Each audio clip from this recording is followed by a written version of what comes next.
परमसुखदं केवलं ज्ञानमूर्तिं द्वन्द्वातीतं गगनसदृशं तत्त्वमस्यादिलक्ष्यम् एकं नित्यं सर्वदे साक्षिभूतं भावातीतं त्रिगुणरहितं सद्गुरुं तं नमामि। अवधूतचिंतन श्री गुरुदेव दत्त। श्री नरसिंह सरस्वती महाराजांच्या शैलगमन यात्रेनिमित्त आयोजित कीर्तन पुष्पामध्ये आजच्या चतुर्थ कीर्तन पुष्पाचे मानकरी आहेत श्री गणेश बुवा रामदासी, जे समर्थ रामदास कीर्तनकार आहेत। समर्थ कीर्तनकार रामदासांचे असीम निस्सीम भक्त अशा यांचे आपण सर्वजण मनापासून स्वागत करूया। हे संभाजीनगर मधून आलेले आहेत। त्यांना साथ देणार आहेत, तबल्यावर साथ देत आहेत अभिनव सर, अनुभव गणेश, आणि संवादिनीवर साथ देण्यासाठी आहेत दिनेश डोळे। या सर्वांना मी विनंती करते महाराजांच्या चरणी त्यांनी हे पुष्प अर्पण करावं। सूर्य समप्रभ निर्विघ्नं कुरु मे देवो सर्वकार्येषु सर्वदा। आपदामपहर्तारं दातारं सर्वसम्पदां लोकाभिरामं श्रीरामं भूयो भूयो नमाम्यहम्। सर्वमङ्गलमाङ्गल्ये शिवे सर्वार्थसाधिके शरण्ये त्र्यम्बके गौरी नारायणी नमोस्तुते। कृष्णाय वासुदेवाय हरये परमात्मने प्रणतक्लेशनाशाय गोविन्दाय नमो नमः। जय जय रघुवीर समर्थ ब्रह्मानन्दं परमसुखदं केवलं ज्ञानमूर्तिं द्वन्द्वातीतं गगनसदृशं तत्त्वमस्यादिलक्ष्यम् एकं नित्यं विमलमचलं सर्वधी साक्षिभूतं भावातीतं त्रिगुणरहितं सद्गुरुं तं नमामि। रामराय कन्या माझे आई मदराय ठावल्या बाबाई रामराय कल्याणम्। यत्कीर्तनं यश्रवणं यदीक्षणं यद्वन्दनं यत्स्मरणं यदर्णं लोकस्य सख्यो विघ्नो विकल्मषं तस्मै सुभद्रश्रवसे नमो नमः। सर्वेभ्यो देवेभ्यो ब्राह्मणेभ्यो नमो नमः। पृथ्वी भरवाहिना यद्विजयी सम्प्राप्तिदश्चिन्मया सञ्जात पृथ्वी तलेरविकुले मायान्मनशो विहर निश्चक्रं हतराक्षसा पुनरिकार् ब्रह्मत्वमाद्यं स्थिरां कीर्त्यों पापहरां विधाय जगतां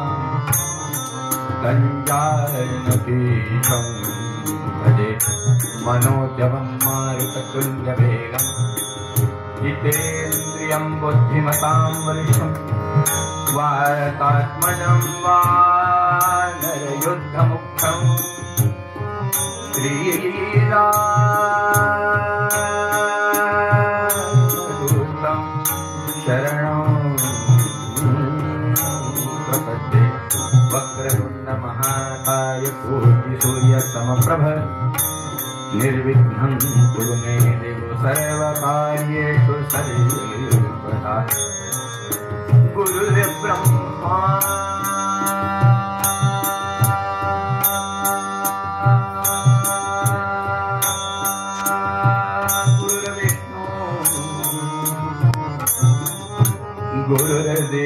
गुरुर्देवो महेश्वरा गुरु साक्षात् परब्रह्म तस्मै श्री गुरवे नमः। गणाधीश दुगीश सर्वागुणान्विता मूलारंभ आरंभ तो निर्गुणाकार नमो शारदा मूल चत्वार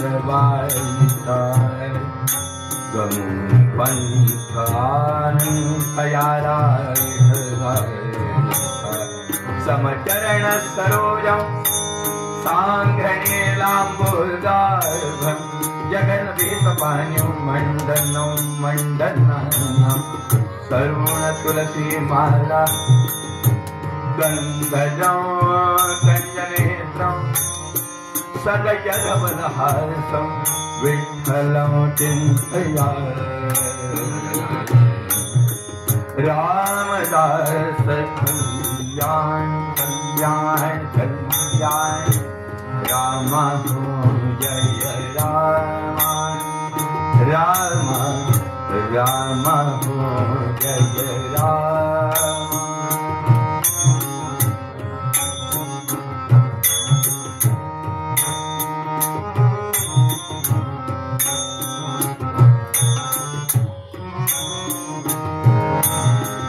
पतित पावना पूर्ण काम पतित पावना पूर्ण काम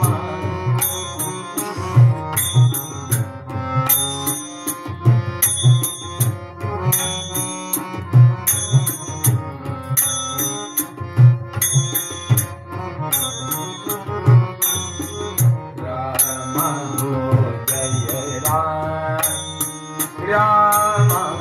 राम जय राम।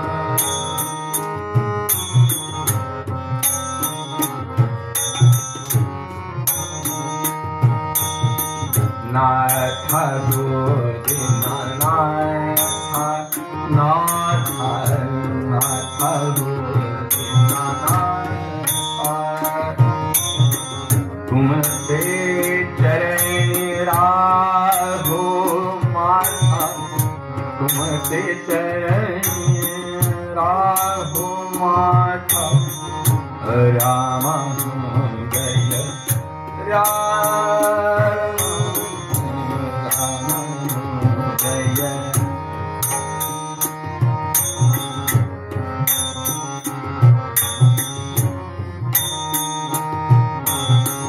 बंधु होती न बंधु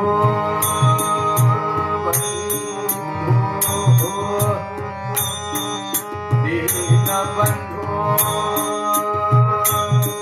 रामदास म्हणे करुणा सिंधु रामदास म्हणे करुणा सिंधु कृपा सिंधु दया सिंधु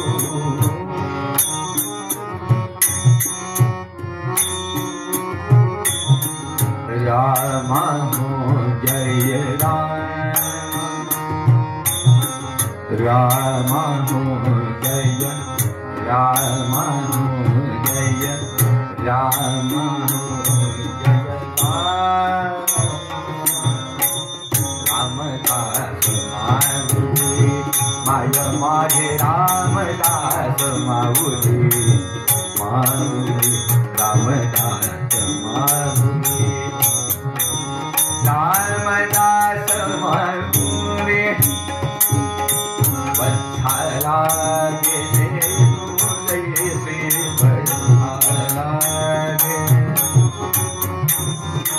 करी करुणा सावली माय माझी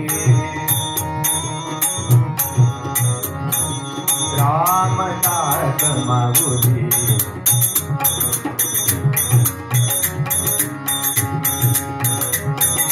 रामदास माऊली मदंत पाहुन गोडवरित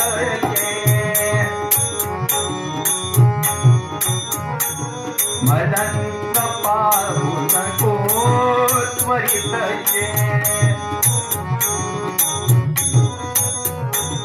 मदंत पाहुन गोडवरित उचलित पाहुदे गमाय माझे रामदास माऊली रामदास माऊली रामदास माऊली रामदास माऊली जय रामात्मज कन्हैयावरी करी जय रामात्मज जय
रघुपति राघव राजा राम पतित पावन सीताराम बोला रघुपति राघव राजा राम पतित पावन सीताराम श्रोते रघुपति राघव राजा राम पतित पावन सीताराम बोला रघुपति राघव राजा राम पतित पावन सीताराम रघुपति राघव राजा राम पतित पावन सीताराम रघुपति राघव राजा राम पतित पावन सीताराम बोला रघुपति राघव राजा राम पतित पावन सीताराम रघुपति राघव राजा राम पतित पावन सीताराम रघुपति राघव राजा राम पतित पावन सीताराम बोला रघुपति राघव राजा राम पतित पावन सीताराम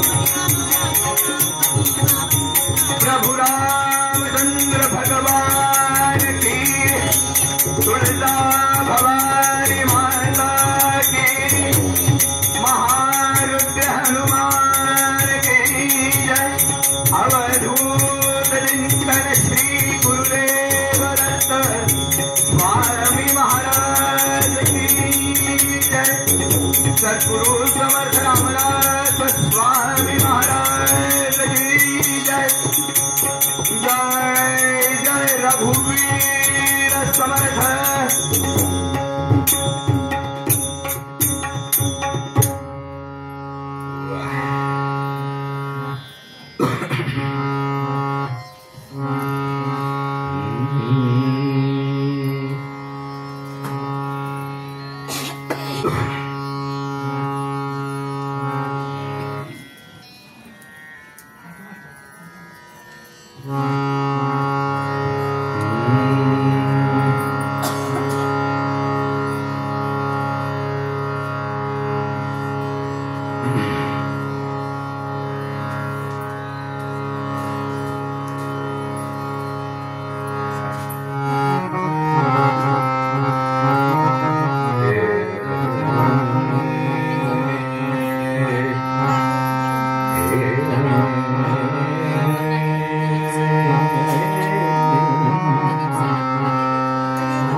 संसारी हरि भक्ति करी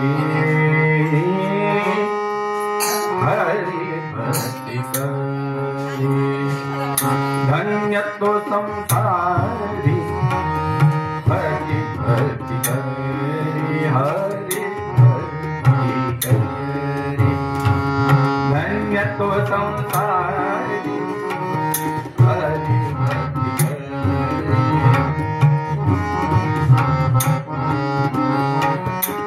यात्रा कैवारे देव जाना यात्रा कैवारे देव राणा देव राणा धन्य तो संसारी हरि भक्ति करी हरि भक्ति करी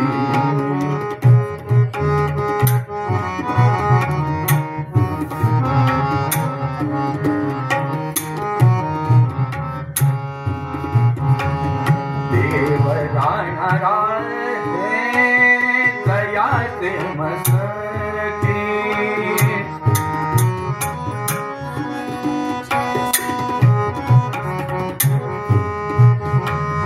दयासी लौकी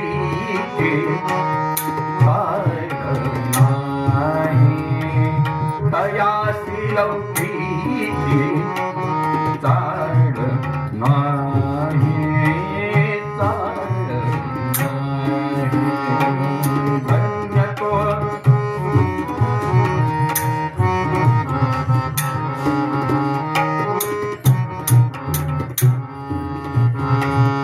चाड नाही दया हरि दिया दास चाड नाही दया हरि दिया दास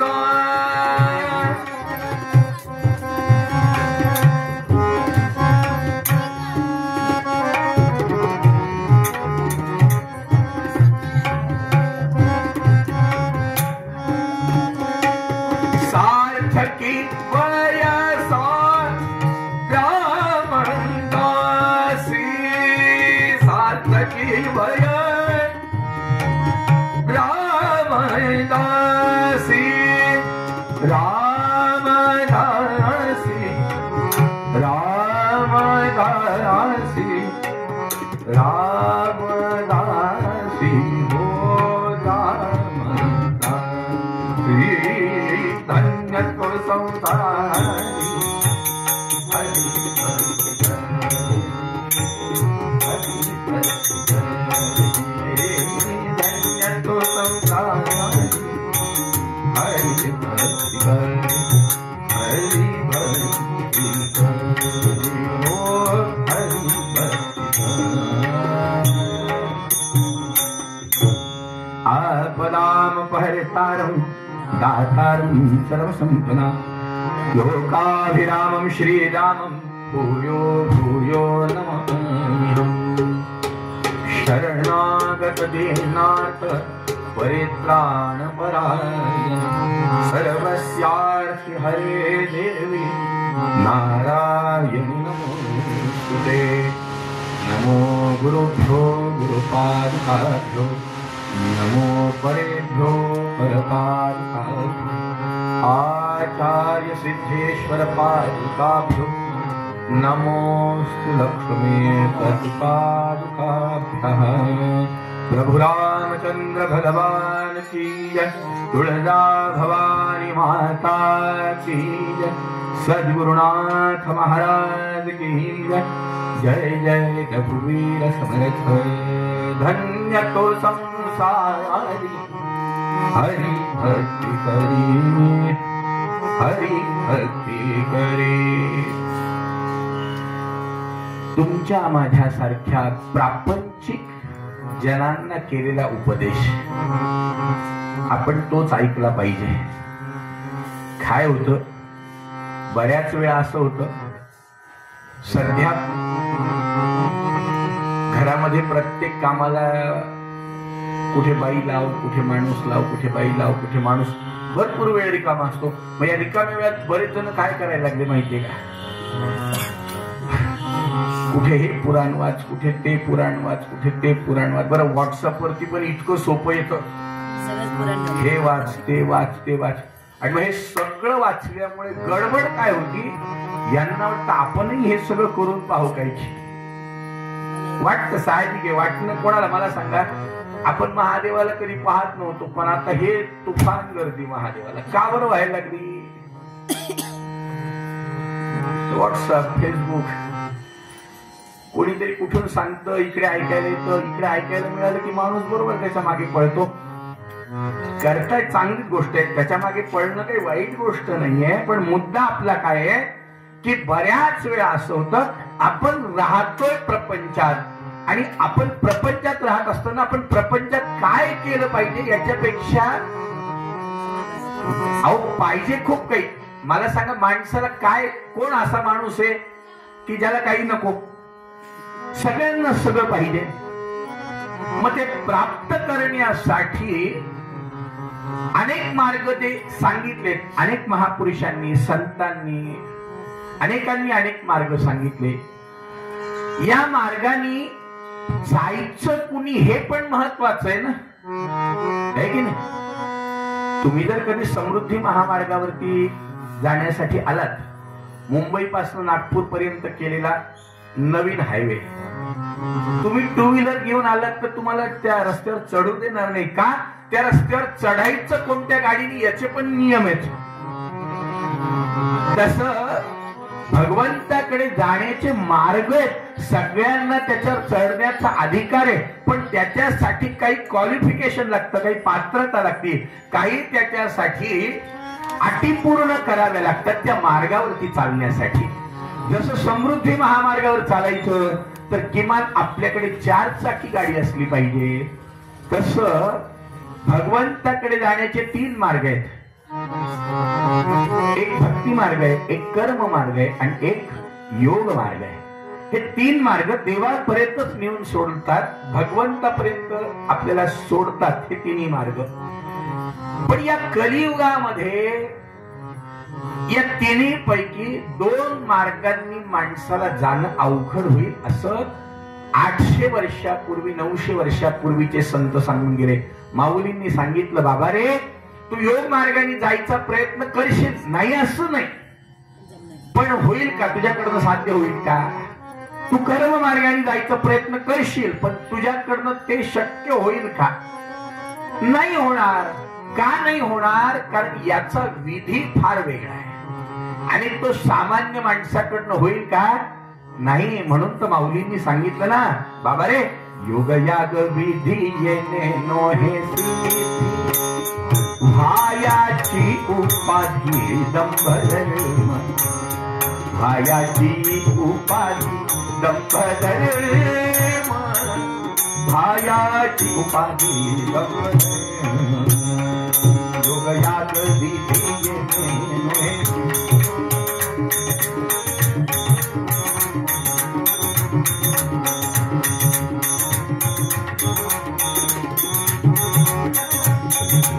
भायाची उपाधी दंभ, योग याग विधी येणे नोहे सिद्धी. योग याग विधी यांनी आपल्या ज्या मार्गापर्यंत आपल्याला जायचंय तिथपर्यंत जाता येणार नाही. का जाता येणार नाही हो? याच कारण माहिती आहे? योग मार्गाची आधी माहिती घ्या, कर्म मार्गाची आधी माहिती घ्या. अगदी माहिती घ्या म्हणजे आधी ते काय आहे हे त्याचा अभ्यास करा. लोक ते काय आहे याचा अभ्यास करायचा पत्ता नाही, अगदी लगेच मार्गावरती जायला पाहतात. नाही शक्य. योग मार्गाने जायचं तर योग मार्गाने जाण्यासाठी काय काय करावं लागतं? आमच्या कपिल महामुनींचा जेव्हा अवतार झाला है ना, कपिल महामुनींचा श्रीमद भागवतामध्ये अवतार आपण ऐकला असेल. या कपिल महामुनींनी आपल्या आईला मनुराजाच्या 3 मुली, आकुती, देवहूती आणि प्रसूती. या देवहूतीचा तो कपिल मुलगा गर्गम नावाच्या महामुनींपासून जन्माला आलेला आणि त्यांनी आईला सांगितला, कर्म मार्ग सांगितला, योग मार्ग सांगितला आणि भक्ती मार्ग सांगितला. त्या योग मार्गाने जायचं असेल तर काय काय करावं लागतं माहितीये का? योग मार्गाने जायचं असेल तर सगळ्यात पहिल्यांदी 5 यम यांचं पालन करावं लागतं. 5 यम आहेत. आपल्याला ते यमच माहिती नाही. आपल्याला असं वाटतं की एकदम तिथे जावं. कसं शक्य आहे? पहिल्यांदी 5 यम माहिती पाहिजे. बरं, त्याच्यानंतर दुसरे 5 नियम आहेत. त्याच्यानंतर 5 नियम आहेत. ते 5 नियम 5 जाऊ द्या, 2 तरी माहिती पाहिजे. ते 2 नियम काय आहेत? योग मार्गाने जायचं असेल तर 2 नियम पाळायचे. ते 2 नियम असे आहेत. एक सगळ्यात महत्वाचा नियम पाळावे जरी म्हणशील योगी व्हावे. नियम पाळावे जरी म्हणशील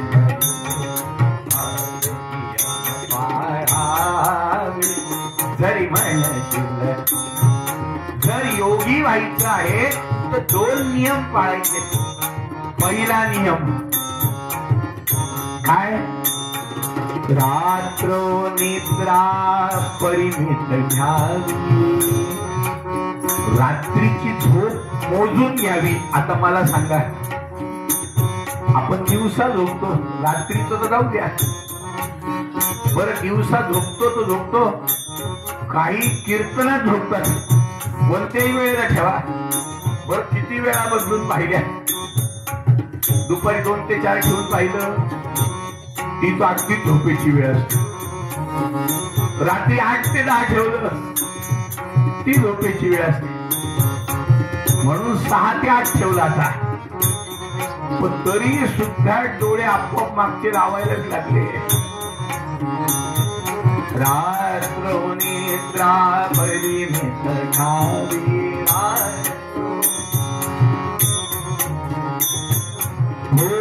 भोजनातही मिती असावी. पहिला म्हणजे झोपेवरती आपला ताबा पाहिजे. तुम्हाला निद्रा नाश हा उपाय माहितीये का? झोपायचंच नाही. झोपायचं फार तर 1 तास झोपायचं. एक दिवस आपण 1 तास झोपलो तर दुसऱ्या दिवशी डोकं बांधून बाई झेंडूबामची बाटलीच खिशात जवळ. का हो? काय म्हटलं, रात्री जागरण झालं, आज बस बाटलीच जवळ. इकडून आले की चोड, तिकडून आले की चोड. डोक्याला अख्खी बाटली संपवली बाई, पण काही डोकं उतरणार. म्हटलं आता जोपर्यंत झोपत नाही तोपर्यंत काही डोकं उतरत नाही. रात्र निद्रा परिमित घ्यावी. पहिलं झोपेवरती ताबा. दुसरं भोजनातही मिती असा. आपण जे खातो, किती खायचं, कसं खायचं, का खायचं, काय खायचं, या सगळ्या गोष्टीला शास्त्राने नियम लावले. जे समोर येईल ते बस चरत राहायचं, चरत राहायचं, चरत राहायचं. आपल्याकडे काय म्हणे मराठवाड्यामध्ये, अति खाणं आणि म्हसनात जाणं सारखं तोंड चालू, बाई येऊ द्या चालूच. बरं, असं कधी कधी वेळ येते की बाईला दात नाही आणि समोरच्यानी लाडू आणून दिला. यांनी पाहिलं नाही कसं म्हणायचं. आपला खलबत्ता मुसळी आण बरं सुनबाई, ओढून खाऊ पण खाऊ सोडायचं नाही. आता मिक्सर खाड खाड खाड खाड खाड खाड खाड खाड खाड केलं नाही, पण खायचं सोडायचं नाही. मग मला सांगा, जायचंय ना आपल्याला योग मार्गाने जायचं. मग योग मार्गाने जायचं असतं तर हे आपल्याला आलं पाहिजे. हे आलं नाही तर हे जमणार नाही. मग मला सांगा, माऊलींनी बरोबर ओळखलं की नाही? कलियुगातले माणसं घड्याळी 4 वाजले की चहा मागतील. कसं चालेल? एक म्हणजे झोपेवर ताबा, दुसरा म्हणजे जेवणावर ताबा, तिसरं म्हणजे बाष्कळ पड पड मुळीन करावी, बोलूच नाही. आमचे एकनाथ महाराज तर म्हणतात हरी बोला, नाहीतरी अबोला, बोलूच नका. कोणी सांगितलं तुम्हाला बोलायचं? पण माणसाला काय राहवलं जातं का? कुठे काय कोणी बोला म्हटलं नाही तरी आपण बोलतो. बोला म्हटल्याचा प्रश्नच मिटला. रात्र निद्रा परिमित घ्यावी, भोजनात ही मिती असावी, बाष्कळ पडपड मुळे न करावी, हे उमगावे जरी मनची योगी भावी.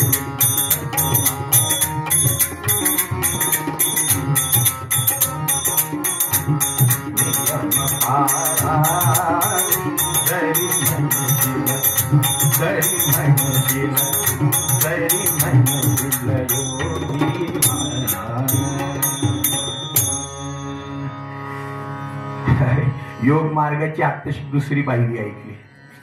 सगळ्या पायऱ्या ऐकायच्या, त्याच्यानंतर कर्म मार्गाच्या पायऱ्या ऐकायच्या, मग भक्ती मार्गाच्या पायऱ्या ऐकायच्या. म्हणजे आपल्याला 3 दिवस कीर्तन करावं लागेल, एक नाही तर रात्री 11 पर्यंत करावं लागेल, 2 असं. पण सगळ्यात महत्वाचं योग मार्गाने जायचं. पहिलं यम पाळता आले पाहिजे, दुसरे नियम पाळता आले पाहिजे. मग 2 ज्याला ह्या गोष्टी जमल्या त्याला आसन घालता येतं. आसन म्हणजे कोणतं? लोकरीचं नाही, घोंगडीचं नाही, चटई नाही. आसन म्हणजे या पंच ज्ञानेंद्रिय, पंच कर्मेंद्रिय आणि शरीराची अशी एक बैठक साधायची की ज्या बैठकीत बसलं की तासन तास एकदा मांडी घातली की काढायची नाही. आता शक्य आहे का सांगणं बरं? मला आता मांडीच घालताय, मी सगळं पाहिलं हे. पहिल्यांदा कीर्तनाला मध्ये एकदा आम्ही एका गावाला गेलो, त्या एक काकू फार मागे लागले, तुमचं कीर्तन ऐकायचं, तुमचं कीर्तन ऐकायचं. पत्ता दिला, सगळं झालं. त्यांना कीर्तनाचा पत्ता दिला. त्यांनी पहिला प्रश्न मला, बसायला खुर्च्या आहेत का तिथं? म्हणलं आता ते मला नाही माहिती. कीर्तन आता ठेवायला लागले लोक, खाली कोणी बसायचं म्हणतच नाही. असं आसन की जे एकदा घातलं की ते पुन्हा काढायचं नाही. जोपर्यंत आपलं अनुष्ठान पूर्ण होत नाही तोपर्यंत शक्य आहे का? आता शक्य. त्याच्यानंतर प्राणायाम. चौथी, आता लोक सकाळी उठतात, टीव्ही लावतात आणि पलंगावरती, हे पलंगावर करायचं नाहीये बरं. काय विनोद म्हणून सांगतो, कधीच काही करत नाही. यम पाळत नाही, नियम पाळत नाही, जेवायच्या वेळा पाळत नाही, झोपायच्या वेळा पाळत नाही. सकाळी 5ला उठून टीव्ही लावला, इकडून श्वास ओढला, आता तो असं इकडून ओढायचा आणि दुसरीकडून सोडायचा, असा नियम आहे. इकडून आतमध्ये गेला पण दुसरा मार्ग ब्लॉक होता ना, आता इकडून यायचं नाही, जाम झालं होतं इकडून सगळं. ते कशाने काय एवढं नका विचारू, कीर्तनात हे सगळं सांगायचं नसतं खरं. आता काय करावं म्हणलं ह्यांनी, उठा उठा उठायचं काही खरं नाही. आधी बेसिन जवळ जा.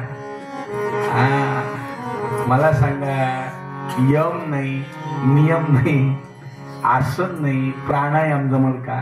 नाही, प्राणायाम जमणार नाही. त्याच्यानंतर मग प्रत्याहार 5वा. त्याच्यानंतर 6वं ध्यान.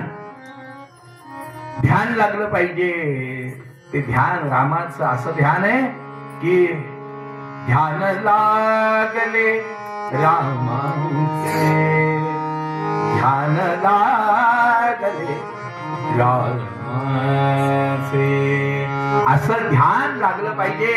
ध्यान लागले रामाचे, ध्यान लागले रामाचे, असं ध्यान लागतं. दुःख हरले, दुःख हरले जन्माचे, दुःख हरले जन्माचे, जन्म जन्मांतरीचे दुःख हरण करण्याची ताकद देवाच्या ध्यानात आहे. पण हे ध्यान लागण्यासाठी 5 पायऱ्या आधीच चढाव्या लागतात. 5 पायऱ्या चढायची कोणाची तयारी नाही, उठले की लावले डोळे. ध्यान तर लागत नाही पण झोप लागते. कुठून सुरू झालं कुठे संपलं काहीच कळत नाही. म्हणलं खाऊ संपलं पण कीर्तन किती वाजले. अहो म्हणलं काय, अहो अशी झोप लागली. म्हणलं कीर्तनात बरे आमचे महाराज फार छान सांगायचे, जाऊ द्या लोक झोपे करता गोळ्या घेतात, नाही तर इथं बिना गोळ्याचे तरी झोपतात. बरं की नाही, न गोळ्या घेता तरी झोपतात. असं आहे. ध्यान लागले रामाचे, रामाचं ध्यान, मग धारणा, ते ध्यान आपल्यामध्ये धारण करायचं आणि मग समाधी.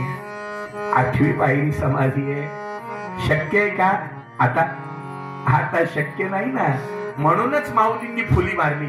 माऊलींना या मार्गावरचा निषेध नाही करायचा, या मार्गाला माऊलींना बंद नाही करायचं. हे मार्ग वाईट आहे असं माऊलींना अजिबात सांगायचं नाही, पण ते आपण करायच्या लायक नाही हे माऊलींना सांगायचंय. पण आजकाल काय झालं, सांप्रदायिक लोक काय सांगायला लागले, अहो योग याग विधी यात काही तथ्य. अहो तथ्य नाही, खूप तथ्य आहे, पण जमलं तर पाहिजे ना. हा, मोबाईल वापरण्यात तथ्य नाही, ज्याला वापरता येत नाही तो म्हणल. अहो पण तुम्हाला वापरता आला पाहिजे. इथून जगात कुठे काय चाललं कळतं, पण त्याच्यासाठी त्याची तुम्हाला माहिती ज्ञान पाहिजे. योग मार्गाने काय करता येत नाही. योग मार्गाने आमच्या मोठमोठ्या ऋषी मुनी तपस्वींनी अंतरिक्षामध्ये काय चाललं इथे बसून पाहिलेलं आहे. त्याचं सगळं वर्णन केलंय. योग मार्गात ताकद नाही असं नाही, योग मार्गात ताकद आहे पण ती जमणार नाही. कर्म मार्गातही ताकद आहे पण ते जमणार नाही. मग ताकद कर्म आणि योग मार्गातली जमणार नाही. मग करायला काय सांगितलं? फक्त एकच सांगितलं, बाबा रे तू एक करू शकतो. तू काय कर? भक्ती करू शकतो. म्हणून भक्तीचा प्रचार प्रसार आमच्या माऊलींनी केला, नामदेवरायांनी केला, एकनाथ महाराजांनी केला, जनार्दन स्वामींच्या कृपेने त्यांनी केला, भानुदास महाराजांनी, संतांचे जेवढ्या कालकुर्मदासांचं चरित्र आपण ऐकलं, भक्ती मार्गाचे हे प्रसार करणारे लोक या भक्ती मार्गाचं महत्व सांगताना तुमच्या माझ्या प्रापंचिकाला हे योग आणि कर्म मार्ग जमणार नाही. म्हणून समर्थ रामदास स्वामींनी एक अभंग लिहिला. तो अभंग आपण कीर्तना करता विचारात घेतला. तो अभंग असा आहे. समर्थ म्हणतात, धन्य तो संसारी हरी भक्ती करी, हरी भक्ती करी. तो संसारी धन्य आहे जो हरीची भक्ती करतो. भक्ती करतो म्हणजे काय करतो? भक्तीची व्याख्या सांगितली आहे. भक्त म्हणता विभक्त नोहे. भक्त त्याला म्हणतात जो विभक्त नाही. भक्ती देवाचा परम प्रीतीने बांधावे. भक्तीचे सुद्धा 9 प्रकार आहेत. देवर्षी नारदांनी प्रल्हादाला जे शिकवले ते 9 प्रकार आहेत. श्रवणं कीर्तनम विष्णू स्मरणं पादसेवनम् अर्चनं वंदनं दास्यं सख्यम आत्मनिवेदनम. काय काय करू शकतो आपण? श्रवणं, देवाच्या कथा ऐकणं ही भक्ती आहे. ऐकलेल्या कथा सांगणं, श्रवणम, कीर्तनम ही दुसरी भक्ती आहे. विष्णू स्मरणम, त्या देवाचं अखंड नाव घेत राहणं ही तिसरी भक्ती आहे. श्रवणम कीर्तनम विष्णू स्मरणम पादसेवनम, भगवंताच्या पायाची सेवा करायची. भगवंताच्या पायाची सेवा करायला भगवंताचे पाय उपलब्ध होणार नाही. इतकं सहज आहे का देवाचे पाय मिळणं? नाही. मग देवाचे पाय सहज उपलब्ध होणार नाही. म्हणून समर्थ रामदास स्वामींनी नवविधा भक्तीचं महत्व सांगताना दास बोधामध्ये आवर्जून सांगितलं, म्हणून सद्गुरूचे पाय सेवावे. गुरुचे पाय, गुरूंच्या पायाची सेवा करावी. आणि बघा ना काय योग आहे. प्रतिवर्षाप्रमाणे स्वामी नृसिंह सरस्वतींच्या श्रीशैल्य गमनाचा हा सोहळा हा साजरा करायचा. कशासाठी? त्यांच्या चरणांची भक्ती आहे म्हणून. ही चरणांची भक्ती कशी कशी करता येते? त्यांच्या चरणाशी एकनिष्ठ पाद सेवनम. हा चरण न सोडी अन्यथा. नामदेव रायांनी शपथ घेतली देवाची, तुझी आण पंढरीनाथा. देह जावो अथवा राहो, दृढ पांडुरंगी भावो. दृढ पांडुरंगी भावो. गुरूंच्या पायाचं महत्व. नमो गुरुभ्यो गुरुपादुकाभ्यो. पायांचं महत्व गुरूंच्या. का खरं सांगू का? पायांचं महत्व किती ठिकाणी आपल्याला ऐकायला मिळतं. कुठे कुठे मिळतं? ज्या संगतीने विराग झाला, ज्या संगतीने विराग झाला, मनोदरीचा जडभास गेला.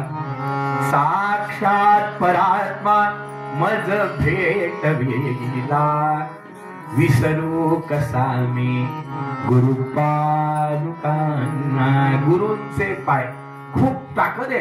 पादुकांमध्ये ताकद आहे, पायामध्ये ताकद आहे. फक्त गुरूंच्याच नाही, देवांच्या सुद्धा चरण कमलाची सेवा.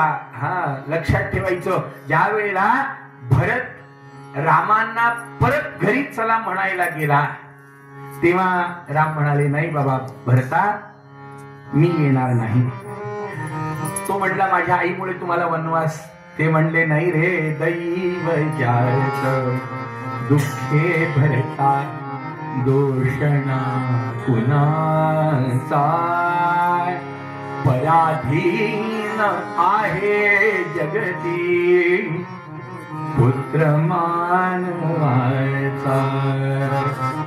दोषणा कुणाचा. माय काही ना दोषी. आई दोषी आहे का? नाही.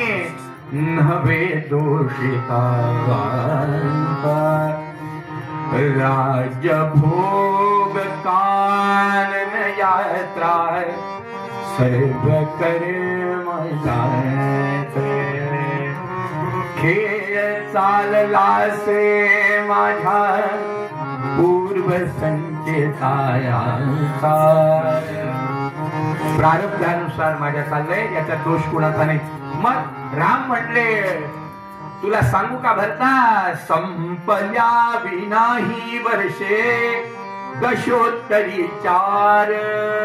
14 वर्ष संपल्याशिवाय अयोध्येस नाही येणे सत्य हे त्रिवार. मी अयोध्येला येणार नाही, 14 वर्ष येणार नाही. बरं, विशेष म्हणजे राम म्हणले मी येणार नाही तर नाही, पण रामांनी भरताला सांगितलं, भरता पुन्हा नका येऊ कोणी दूर यावना. तुम्ही कुणी येऊ नका, मी पण येणार नाही, तुम्ही पण येऊ नका. हा सगळा प्रसंग झाला. पण त्यावेळेला भरताला जेव्हा कळालं राम येणार नाही, तेव्हा रामाला भरत काय म्हणाला, रामा तात गेले माय गेली, भरत आता पुरका. आणि मागणे हे एक रामा, आपुल्या द्या पादुका.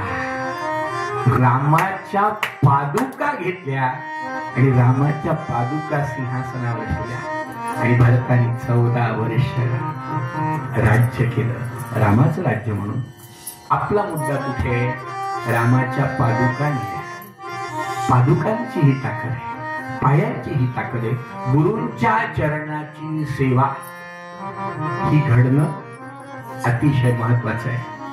नंदीबुवांनी बघितलं, काय मागितलं स्वामी नृसिंह सरस्वतींना, महाराज बालपणीचे कष्ट, आईच्या गर्भात होतो ते कष्ट, आईच्या गर्भातल्या यातना, गर्भातनं बाहेर पडलो, गर्भातनं बाहेर पडल्यानंतरच्या यातना, बाहेर पडून कसा तरी आईच्या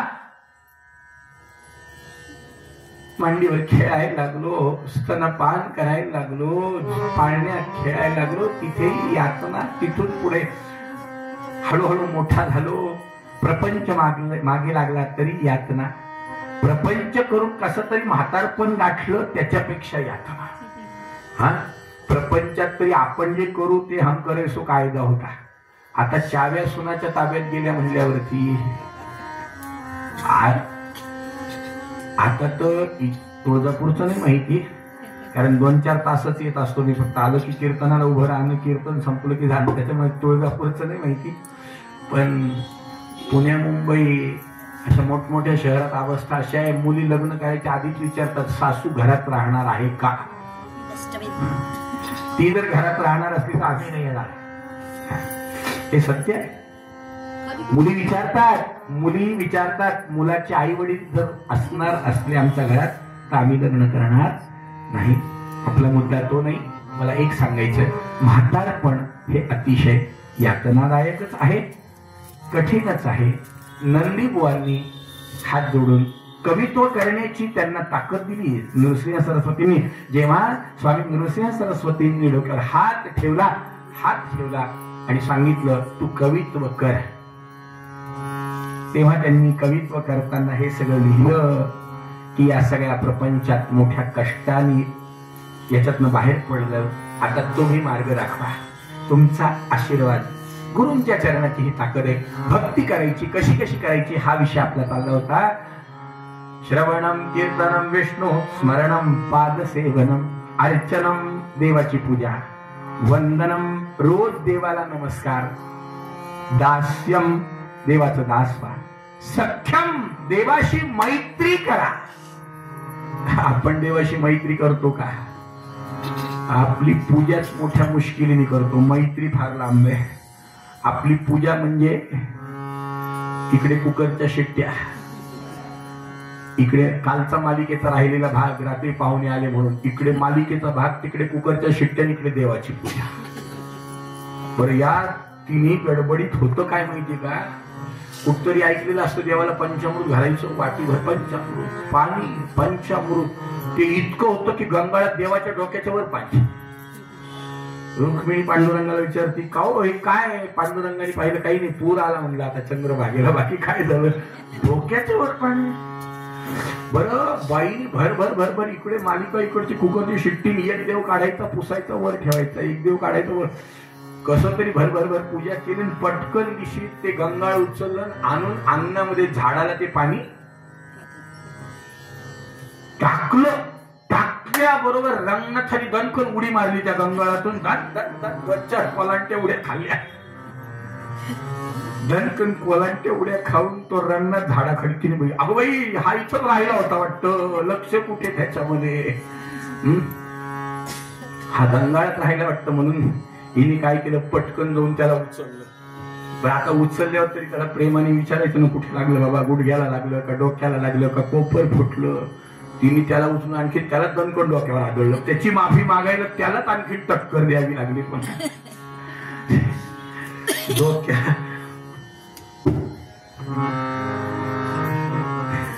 रंगनाथाने पाहिलं, बाई भोग माझा काय करते आता, तुझ्या घरी पूजेला आलो.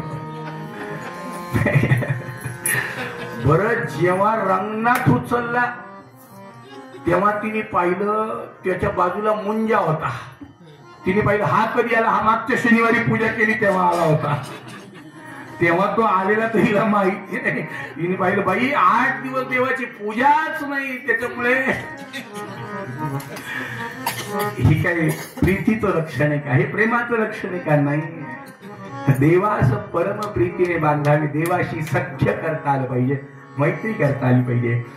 ही 8वी भक्ती आहे. आणि नंतर सख्यम आत्मनिवेदन, आत्मनिवेदन ही भक्ती करता आली पाहिजे. भक्ती म्हणजे काय?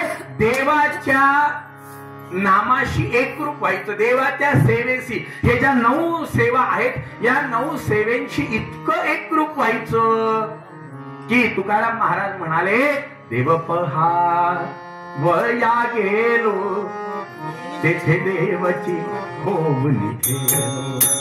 देव पहा वया गेलो तेथे देवची होवनी ठेलो.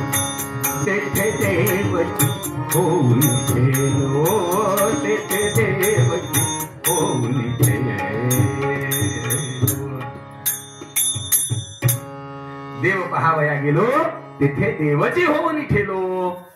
आदरणीय गंधे महाराज आमचे फार छान सांगायचे, भक्ती करायची म्हणजे काय करायचं? चहा सारखं फक्त. चहा म्हणजे कसा? जेव्हा आपण चहा घेतो, कपामध्ये चहा येतो, त्या चहामध्ये साखर असती, दिसती का? पत्ती असती, दिसती का? दूध असत, दिसत का? पाणी म्हणणं असतं, टाकतो तो हो म्हणायचं, कशाला नाही म्हणायचं? आपण पाणी टाकून चहा करतो ना. नुसत्या दुधात चहाचा कोण कर? आपलं आपलं सोमवार असला तरी बाई पाणी टाकते तो काय? पाणी असतं, दिसत का? नाही. हे सगळेजण जेव्हा अस्तित्व सोडून एकत्र येतात तेव्हा चहा तयार होतो. तसं आपण आपलं अस्तित्व सोडून देवात एकरूप व्हायचं. व्हायचं एकरूप होता येतं का? नाही होता येत. देवाच्या नामाशी एकरूप व्हायचं, देवाच्या अर्चनाशी एकरूप व्हायचं, देवाच्या पूजनाशी, देवाच्या कीर्तनाशी, देवाच्या कथेशी इतकं एकरूप व्हायचं, इतकं एकरूप व्हायचं. आणि आदरणीय गंधे महाराज म्हणायचे की जी पत्ती एकरूप होत नाही ती गाळणीने बाजूला काढतात. तसाच चहा उठतो का आपण? नाही, गाळणीमध्ये घालतो की जी पत्ती एक होत नाही ती काही उपयोगाची नाही, ती बाजूला घेतो. तसं जीवनामध्ये जे संसाराचा विचार करून करून भक्ती करतात त्यांना बाजूला केल्या जातं चालणीतून. जे स्वतःला विसरून भक्ती करतात, स्वतःला विसरून देवाचं चिंतन, देवाचं भजन, देवाचं पूजन. म्हणून तर तुम्हाला मला एक उपदेश सांगितलाय, हरी भजना वीण काय घालवू नको रे. हरी भजना वीण काय, हरी भजना वीण काय घालवू नको रे.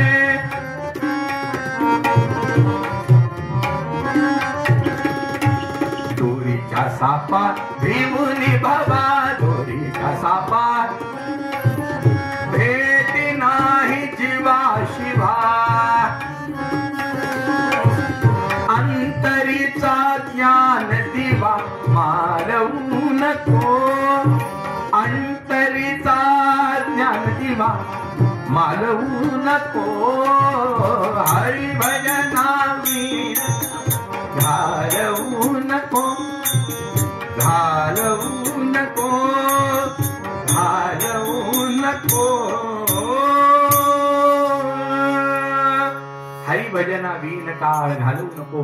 असे अनेक महात्मे ज्यांनी हरिभजनामध्ये आपला काळ घातला. अहो संत दामाजी, संत दामाजी पंत मला सांगा काय केलं? हरिभजन, हरिपूजन. बरं, विशेष म्हणजे हरिभजन पूजन म्हणजे नुसतं हरिभजन पूजन का? सगळ्यांमध्ये हरी पाहिला. गावामध्ये दुष्काळ पडला, दामाजी पंतांनी सगळे कोठार लुटले. कोठार धान्याचे टॅक्स होता, तो टॅक्स गव्हर्नमेंटचा टॅक्स यांच्याकडे जमा होता. बादशहाचा शेतसारा यांच्याकडे जमा होता.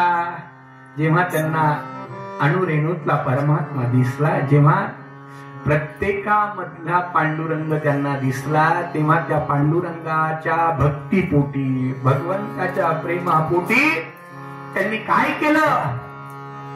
त्यांनी सगळं धान्य लुटवून टाकलं. आणि जेव्हा सगळं धान्य लुटवून टाकलं, बादशाहकडनं फरमान निघालं, जाओ दामाजी को पकड के लेके आओ. दामाजीला पकडायचं फरमान. पण दामाजीने भीतीपोटी काही असं नाही विचार केला की मग मला अटक झाली तर आणि मला शिक्षा झाली तर. त्यांनी पाहिलं आज मला महत्वाचं काय की ह्या भुकेला पांडुरंग आणुरेणूमध्ये जो पांडुरंग आहे हा पांडुरंग तृप्त झाला पाहिजे. आणि त्या पांडुरंगाला तृप्त करण्यासाठी म्हणून दामाजी पंतांनी सगळं धान्य लुटवलं. आणि दामाजी पंतांना अटक करायला जेव्हा बादशहाचे माणसं आले तेव्हा काय झालं, नेसला मलिन चिंधोटी घेतली हातामध्ये काठी. आमचा पांडुरंग मळकट धोत्र नेसला. ज्याच्या अंगावरती पितांबर होता तो मळकट धोत्र नेसला. नेसला मलिन चिंधोटी घेतली हातामध्ये काठी. घोंगडी टाकिली पाठी, टाकिली पाठी, टाकिली पाठी. करी जोहार दरबारात झाला महार पंढरीनाथ, झाला महार पंढरीनाथ, झाला महार पंढरीनाथ. काय देवाची सांगू मी मात, काय देवाची सांगू मी मात. झाला महार पंढरीनाथ, झाला महार झाला महार पंढरीनाथ. भगवंत हरिजनाच्या रूपामध्ये प्रगट झाले. मग नेसला मलिन चिंधोटी घेतली हातामध्ये काठी.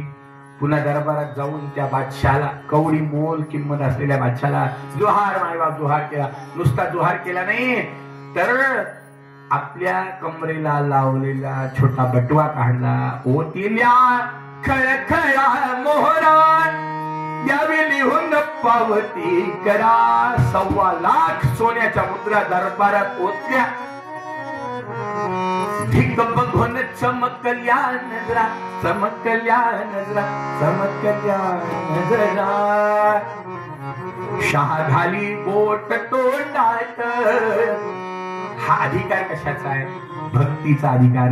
देवावरती प्रेम केलं आणि ज्याच्या ज्याच्यामध्ये देव आहे त्याच्यावर प्रेम केलं, हे विशेष. नुसत्या देवावर प्रेम नाही केलं, दगडाच्या देवावर प्रेम केले नाही तर माणसातला देव ओळखला. आणि आमच्या दामाजी पंतांनी भक्तीने देवाला वश केलं. तिथे दरबारामध्ये देवाला यावं लागलं. सांगायचा मुद्दा या सगळ्यामध्ये काय, समर्थ रामदास स्वामी म्हणतात अशी भक्ती जो कोणी करतो तो संसारात धन्य होतो. देव त्याच्या पाठीमागे उभा राहतो आणि देव त्याच्या पाठीमागे उभा राहतो. त्याला कोणाशी स्पर्धा करायची गरज नाही. त्याला देव असं करतो की त्याच्या स्पर्धेत कोणी येऊ शकत नाही. देव त्याचे सगळे लाड देव पुरवतो. सगळे लाड देव भक्ताचे पुरवतो. कसे पुरवतो आणि काय चरित्रामध्ये आपल्याला बघायचं. मूळ पदामध्ये तुम्हाला मला सांगण्याचा आणि शिकवण्याचा प्रयत्न समर्थ रामदास स्वामी करतात की बाबा रे काय करायचं तर जीवनामध्ये भक्ती करायची. भक्ती कशी करायची? धन्य तो संसार हरी भक्ती धन्य तो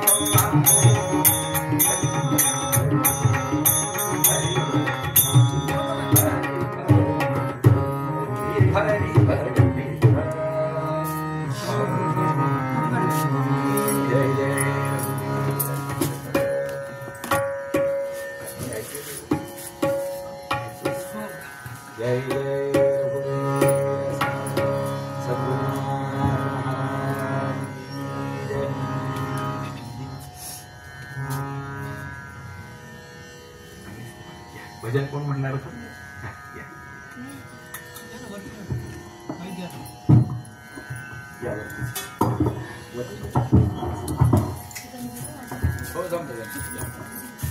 कीर्तनाच्या परंपरेप्रमाणे क्षणभर नामस्मरण करू आणि छोटस चरित्र बघण्याचा प्रयत्न करू. श्रीराम जय राम जय जय राम बोला श्रीराम जय राम जय जय बोला श्रीराम जय राम जय जय राम बोला श्रीराम जय राम जय जय राम श्रीराम जय राम जय जय राम बोला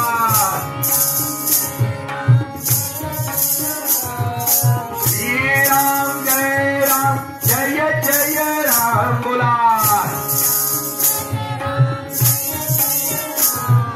श्रीराम जय राम जय जय राम बोला श्रीराम जय राम जय जय राम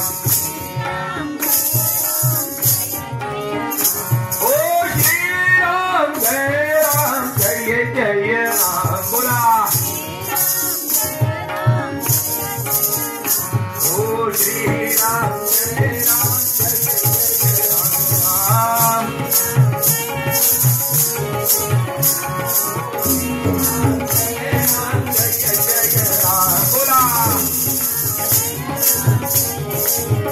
ओ श्रीराम जय राम जय जय राम बोला श्रीराम जय राम जय जय राम श्रीराम जय राम जय जय राम बोला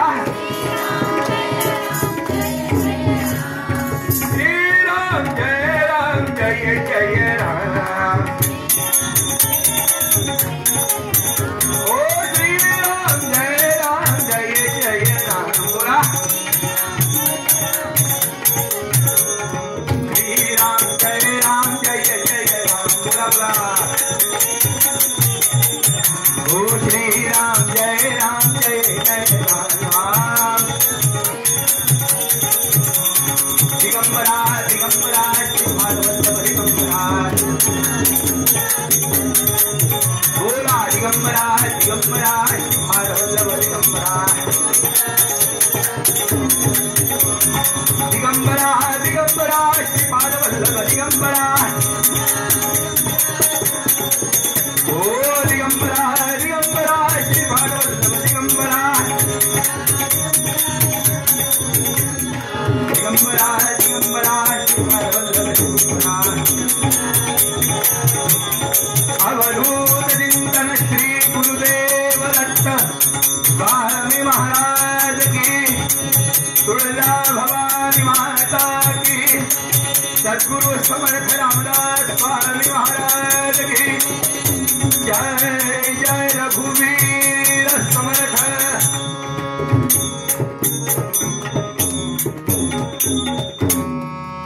अवधूत चिंतन श्री गुरुदेव दत्त प्रबल यवन झाले होते वंद्य या महाराष्ट्रात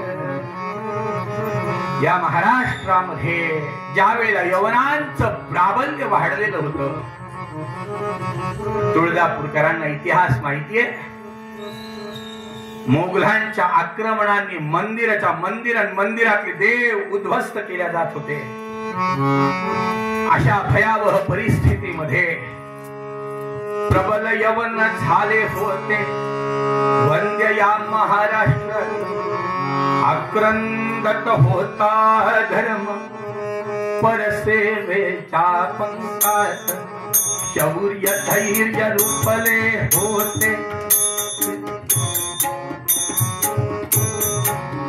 ऐशा वेळी कल्याणी धीराची केवळ खाणी श्री समर्थ सद्गुरुवाणी धुमधुमली हो सर्वत्र जय जय रघुवीर समर्थ धुमधुमली हो सर्वत्र जय जय रघुवीर समर्थ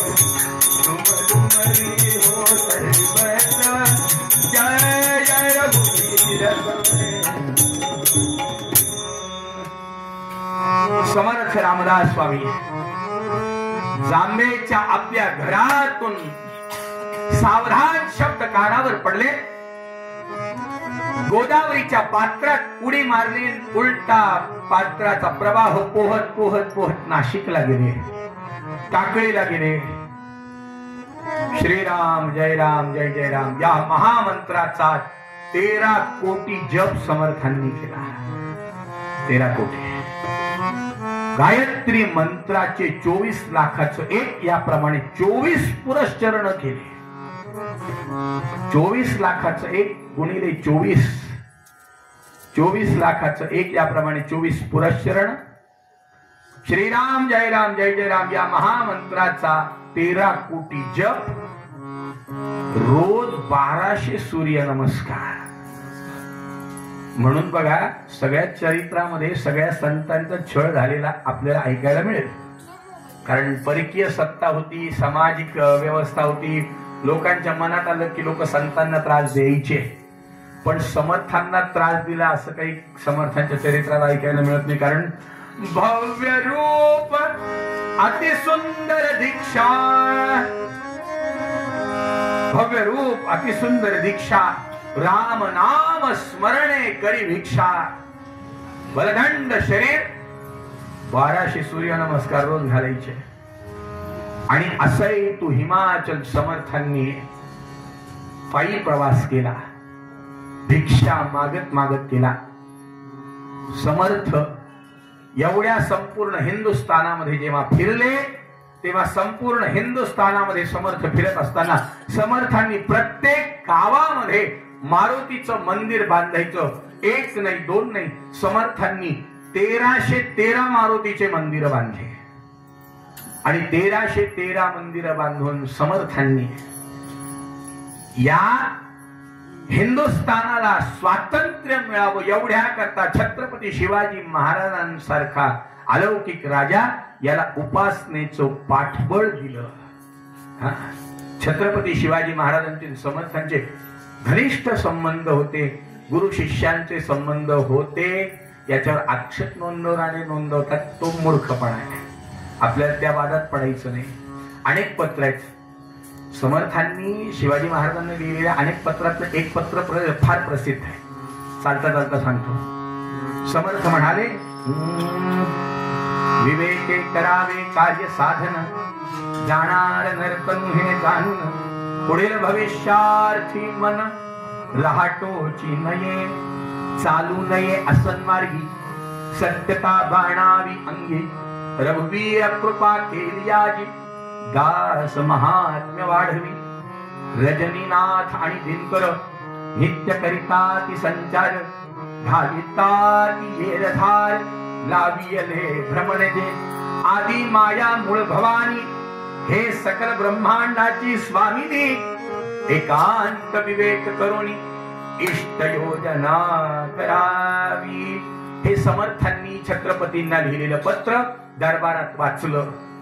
दरबारी लोकांना विचारलं, कळालं का? दरबारी लोकांनी मान डोलवले, कळालं काय सांगा.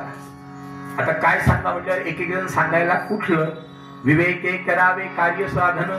एक जण म्हणतो, महाराज समर्थ म्हणतात विचारपूर्वक काम करा. कसं? दुसरा म्हणतो, जाणार नरतनु हे जाणून, हे देह निघून जाणारे या विचाराने. तिसरा म्हणतो, महाराज त्यांनी सांगितलं पुढील भविष्यार्थी मन रहाटोची नये, भविष्याची चिंता करू नका. पाचवा म्हणतो, महाराज महाराज अहो त्यांनी काय लिहिलं, चालू नये असन्मार्गी, वाईट मार्गावर चालू नका.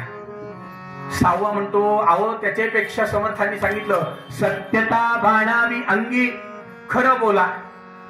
रघुवीर कृपा केलियाजी, दास महात्म्य वाढवी, रामानी कृपा केली तर भक्ताचं महात्म्य वाढल.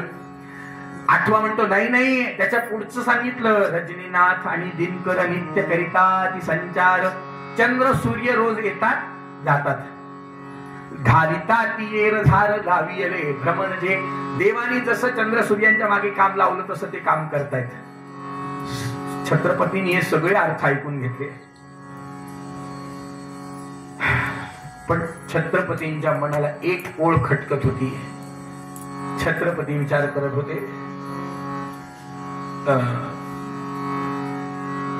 नित्य करिता ती संचार घालिता ती धार लाविले भ्रमणजे आजी माया मूळ भवानी हे सकल ब्रह्मांडाची स्वामिनी तुळजा भवानी ही सगळ्या ब्रह्मांडाची स्वामिनी आहे इतकं कळालं. पण एक ओळ शिवाजी महाराजांना पटत नव्हती, खटकत होती. ती होती एकांत विवेक करून इष्ट योजना करावी.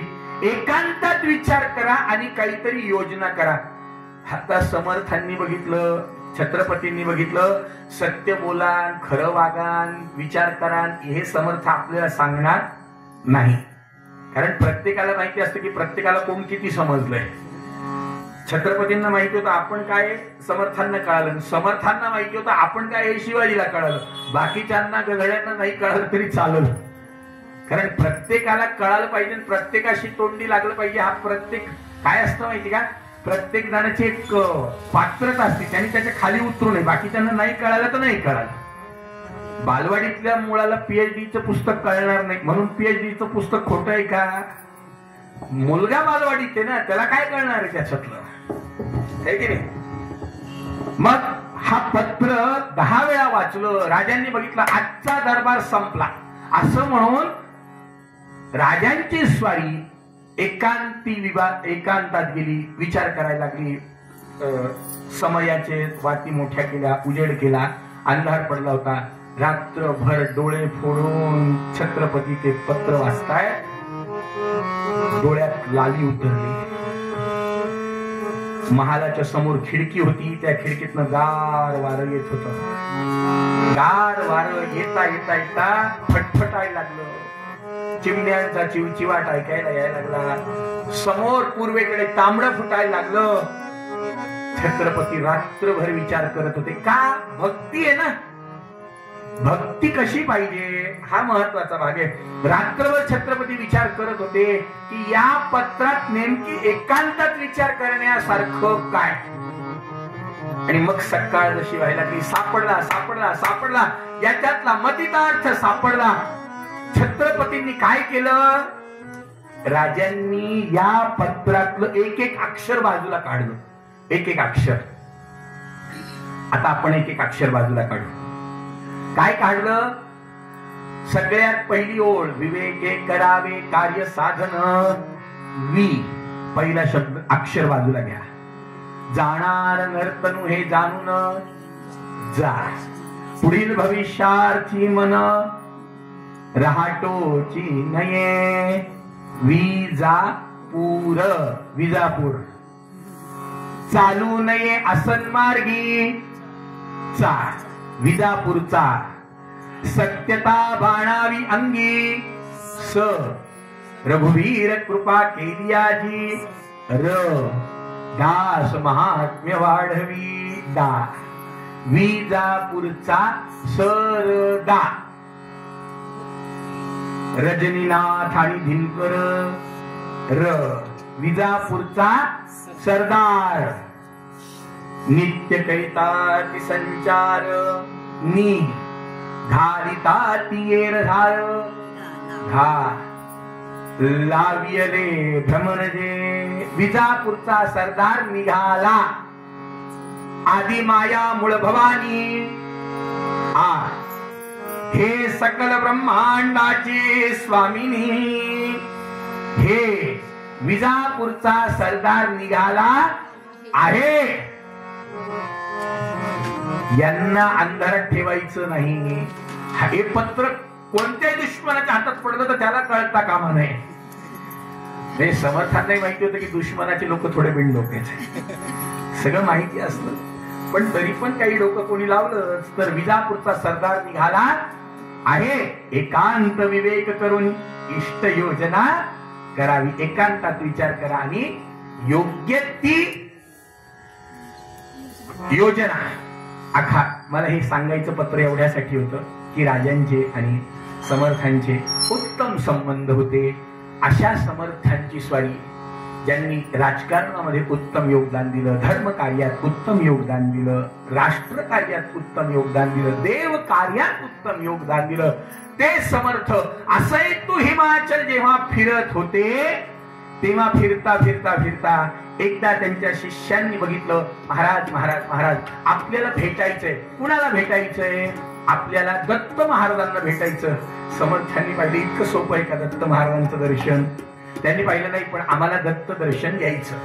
मग आता दत्त दर्शन घ्यायचं तर कुठे जायचं? दत्त महाराज एका ठिकाणी आहे का? कुठे नाही.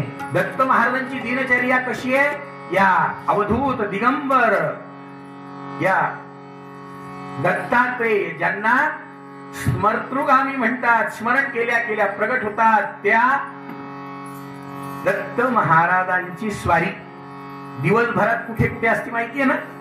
कुठे कुठे असती? काशी स्नान जप प्रतिदिवस, कोल्हापूर भिक्षेसी निर्मल नदी तुंगा, जलप्राशी निद्रा माहुर देशी, ऐसा येईवा दिगंबरा.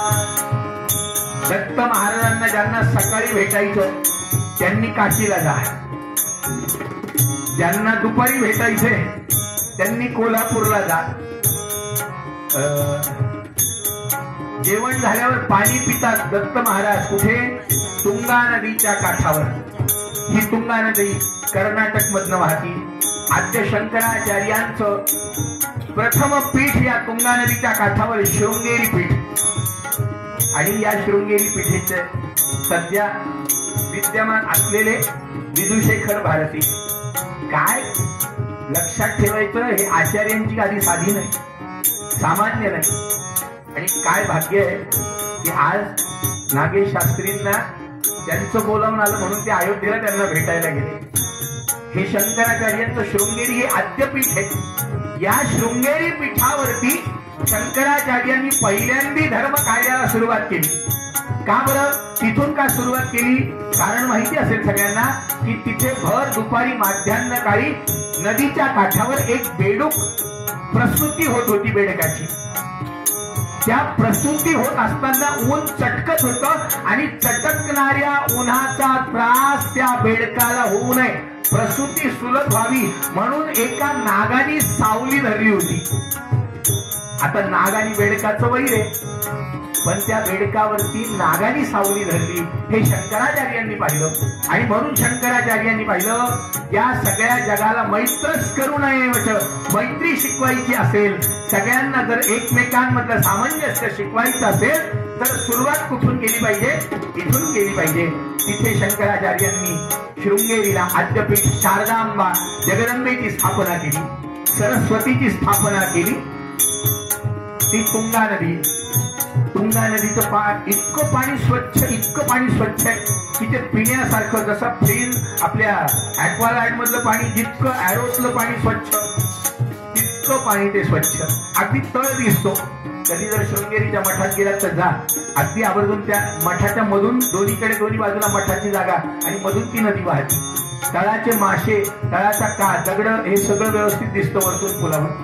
सांगायचं मला याच्यातलं एकच आहे की ते स्वच्छ पाणी पिण्यासाठी दत्त महाराज नदी काठी जातात. पुढे भद्रा नावाची नदी या तुंगा नदीचा संगम होतो आणि ती पुढे तुंगभद्रा नावाने प्रसिद्ध होती. पण या दोन्ही नद्या वेगळ्या आहेत. दत्त महाराज पाणी प्यायला तिथे जातात. समर्थ म्हणतात कुठे जायचं सांगा. म्हणलं महाराज काशीला गेलं तरी तिथून पुढे किती वेळ थांबतील? थांबून थांबून 2 तास. भिक्षेला गेले तिथे जर भेटायला गेलं तरी किती वेळ? 2 तास. पाणी प्यायला गेलं तिथे तर 1 तास भेटतील. म्हटलं मग कुठे जायचं? म्हटलं एक काम करू, आपण असं करू, जिथे झोपायला जातात दत्त महाराज तिथे जाऊ, म्हणजे तिथे 7-8 तास तरी थांबतील, म्हणजे तिथे निवांत भेट होईल. म्हणून समर्थ आणि त्यांचे कल्याण आणि उद्धव नावाचे 2 शिष्य दत्त महाराजांना भेटायला कुठे आले? निद्रा माहुर देशी ऐसा येईवा. बरं, ते दत्त महाराज कसे आहेत?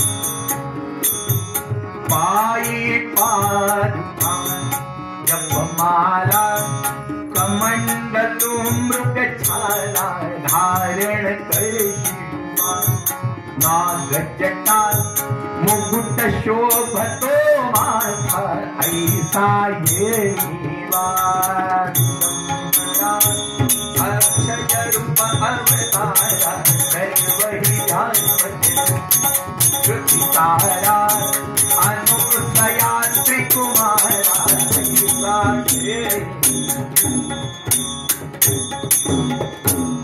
दत्त महाराजांना भेटायला यायचं ठिकाण ठरलं. दोन्ही शिष्यांना बरोबर घेतलं. कुठे आले? माहूर गडावरती समर्थ आणि समर्थांचे दोन्ही शिष्य आले. तिथे दत्त महाराजांचं तर स्थान आहेच आहे, पण तिथे कोण आहे? विद्युद्दाम समप्रभाम मृगपती स्कंधस्थितां भीषणां कन्याभिकर बालखेट विलसत् हस्ताभिरासेतां हस्तैश्चक्रधरालिखेट विशिखां श्चापङ्गुणं तर्जनीं बिभ्राणां मनलात्मिकां शशिधरां दुर्गां त्रिनेत्रां भजे जगदंबा माता की. तिथे जगदंबा पिवळं पातळ ग पिवळं पातळ बुट्टेदार अंगी काचोळी हिरवी गार पितांबराची ग पितांबराची खोविली कास भक्त येतील दर्शनास माहूर गडावरी ग तुझा वास. तिथे जगदंबा समर्थ आले. त्या माहूर गडावर दत्त महाराजांना भेटण्यासाठी काही वैदिक लोकांची मांदी आली होती. 12 वर्ष झाले. कोणी पोथी वाचत बसलं, कोणी जप करत बसलं, कोणी एका पायावर उभं राहिलं. त्यांचं चालू आहे राम दत्तात्रेयाय राम दत्तात्रेयाय नमः राम दत्तात्रेयाय नमः. आता समर्थ आले. भगवी कपणी, दाढी, जटा, भव्य रूप, अतिसुंदर दीक्षा समर्थांना आलेलं पाहिलं. आणि या बसलेल्या वैदिकांपैकी एकाने पाहिलं, ओ महाराज ओ महाराज ओ महाराज कुठे इकडे कुठे निघाले? म्हणलं काही नाही, दर्शनाला आलो. तो म्हणलं कुणाच्या? दत्त महाराजांच्या. वा वा वा वा वा वा. किती दिवस मुक्काम आहे? हे जागा दिसत ना तुमच्या सोबत. नुसत्या झोळ्या दिसायला लागल्या, पण झोळ्यातही काही दिसत. किती दिवस मुक्काम आहे? काही नाही म्हणलं. दत्त महाराजांचं दर्शन झालं की निघायचं. या जप करणाऱ्यांनी माळ ठेवून दिली. शेजारच्या वामनरावला आवाज दिला, ओ वामनराव पाहिलं काय? आपण 12 वर्षापासून इथं ग्राम दत्तात्रेयांना करत बसलो, अजून आपली भेट नाही, आणि यांना आजच रात्री भेटणार आहे दत्तन. वा वा वा वा. कुठे बसतात? त्यांनी पाहिलं, इथे आमच्या जवळ नको, लांब लांब बसा लांब बसा. काय असतं माहिती का? मर्म कशात आहे? आपण तिथे आहे. या जप करणाऱ्यांनी तप करणाऱ्या या विद्वज्जनांनी समर्थ आणि दोन्ही शिष्यांना लांब बसवलं. बसले समर्थ, लांब जाऊन बसले. आणि समर्थांनी लांब जाऊन बसून पद्मासन घातलं. आणि पद्मासन घातलं, डोळे लावले आणि ध्यान केलं. कुणाचं? काषाय वस्त्रम करदंडधारिणं कमंडलुं पद्मकरेण शंखं चक्रं गदाभूषित भूषणाढ्यं श्रीपादराजं शरणं प्रपद्ये. अवधूत चिंतन श्री गुरुदेव दत्त. समर्थांनी डोळे लावले आणि डोळे लावून सुरू केलं, दिगंबरा दिगंबरा श्रीपाद वल्लभ दिगंबरा. बोला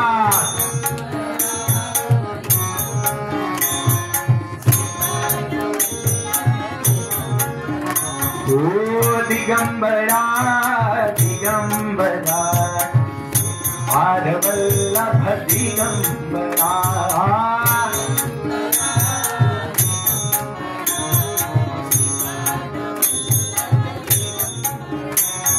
श्रीपाद वल्लभ दिगंबरा.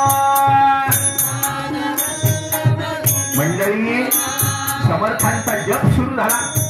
आणि जसा समर्थांचा जप सुरू झाला तो ज्या मार्गाने समर्थ आले त्याच मार्गाने एक रेडा, त्या रेड्यावरती मोठी विणलेली बांबूची टोकरी, त्या टोकरीमध्ये 25 कोंबड्या पक पक पक पक पक पक पक पक पकाक आवाज करत त्या कोंबड्या, 6 बकऱ्या,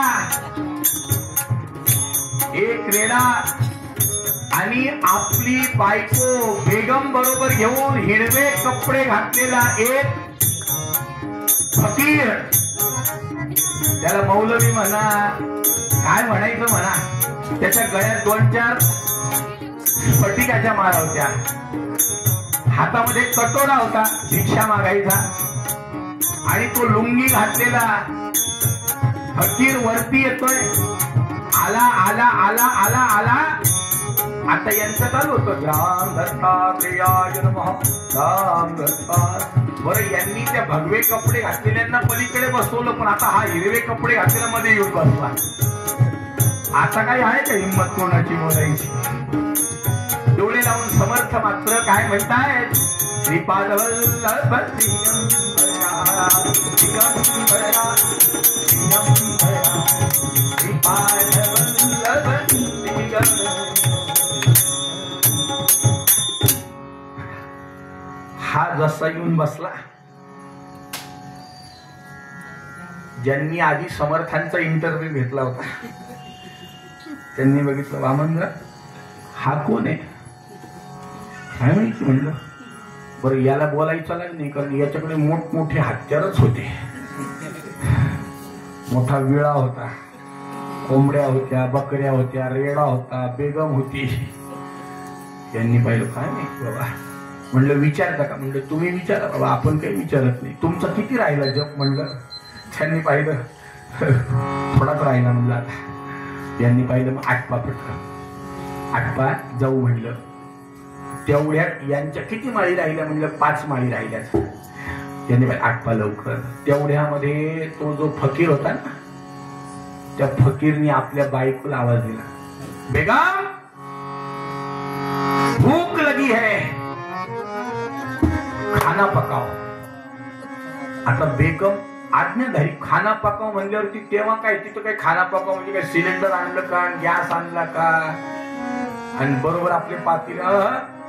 पटकन दिशे बेगम गेली, तिने 3 दगड आणले, 2-4 लाकडं आणले, त्याच्यावरती ते मोठं भांड होतच बरोबर, तिने ते भांड ठेवलं, दगडावर दगड घासला, आग पेटवली, पातिल्याच्या खाली आग सुरू झाली, धक धक धक धक आग सुरू झाली. 2-4 इकडून तिकडून हांडे पाणी आणून त्या बेगमने टाकलं.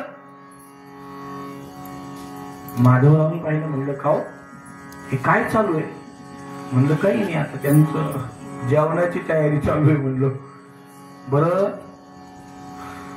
आता तो फकीर मुळात यवन, तो यवन फकीर आला आणि त्या यवन फकीराने बघितलं आणि त्याच्या बेगमनी बघितलं. म्हणलं हजरत आज क्या बनाना है खायला? ते काय पूर्णाच्या पोळ्या लाडून करंजा करणारे होते का ते आपण? त्यांनी पाहिलं बहुत भूख लगी है, एक काम करो बेगम मुर्गी पकाओ. हा माधवरावच्या हातात तिथं माळच गळून पडली. म्हणलं मुर्गी पकाव म्हणल्यावरती त्यांनी भरकन दिवशी आपली बाबा केलं, गुरुचरित्र गुंडाळ काय घेतलं असं पोथी बरोबर ती गुंडाळी. म्हणलं पण आता उठायची सोय नाही, मध्येच तो बसला. बरं बरं ती बेगम इतकी आज्ञाधारी, तिने नुसतं यांनी मुर्गी पकाव म्हणलं, तिने तो धार लावलेला मोठा विळा हातामध्ये घेतला. मोठा विळा घेऊन ती उभी राहिली. तिने ती पाटी उघडली, त्याच्यात पाटी जशी उघडली पक पक पक पक पक पकाट उडायला लागल्या त्या आतल्या कोंबड्या. ती पण तशी होती, तिला सगळी प्रॅक्टिस होती. तिने धरल्या 7-8 कोंबड्या एकदम एकदम धरल्या. त्या करतायत की हिने एका सुरीमध्ये 7-8 मुंडके कापले. म्हणल्यावरती माधवरावचे तर पाय आपोआपच लटलट कापायला लागले. माधवरावनी पाहिलं